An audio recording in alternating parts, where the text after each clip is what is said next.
welcome to our first edition of Don't Know, Ask Father Touzeau.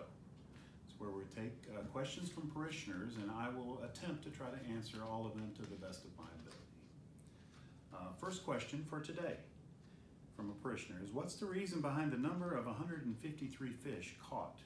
And this comes from chapter 21 of John's Gospel. Now, a few weeks back, we had in the Gospel of John, chapter 21, the miraculous catch of fish. This occurred after the resurrection, where Christ was on the shore alone on the Sea of Galilee. The apostles had been out fishing all night and had caught nothing. But at Jesus' asking, they cast their nets and caught a great number of fish. Now, John is specific in the number of fish in 153. So this is that question, why 153? Now, John is one that uses a lot of symbolism and imagery in his writing, and he uses these devices to explain. So the explanation of why 153, it comes from the great priest, theologian, and historian, St. Jerome of the 4th century. And he explains that the number 153 was the number of the different species of fish known in the world at that time. So it represents a total number of fish. And Jesus told the apostles they would be fishers of men.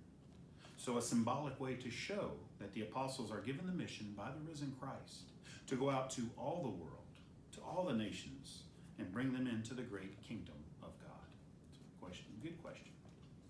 Question 2, does a rosary have to be blessed? And the quick answer is no. And so from here it can be asked, if it is blessed, will it impart any extra graces?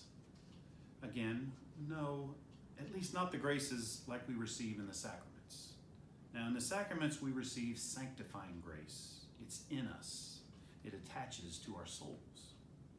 And it said God pours out his graces into our souls.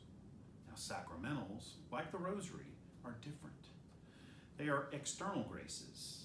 They can help us, prepare us to be disposed to receive sanctifying grace. Now, Patrick Madrid, a great writer and apologist, he gives an excellent explanation.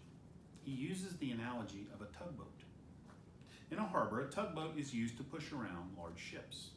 So he compares these sacramentals, like the rosary, like tugboats pushing a ship. They are external to us. They help us to move, to be able to grow in God's graces. So yes, it's good to have these sacramentals blessed, like the rosary.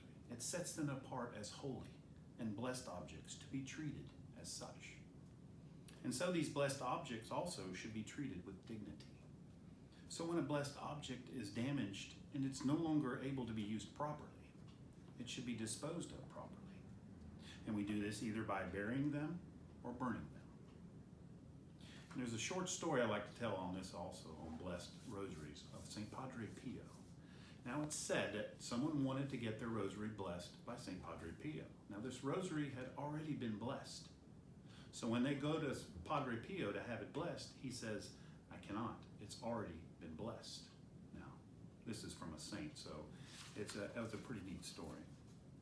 And last question, a short question, is what's my favorite color? Now, growing up, it would have been blue. My home football team were the Blue Flames, so I liked blue. Liturgical color would be purple. I really do like the color purple, and maybe influenced also by my alma mater, Clemson, whose colors are also orange and purple. So thank you for those questions, and I look forward to talking to you soon.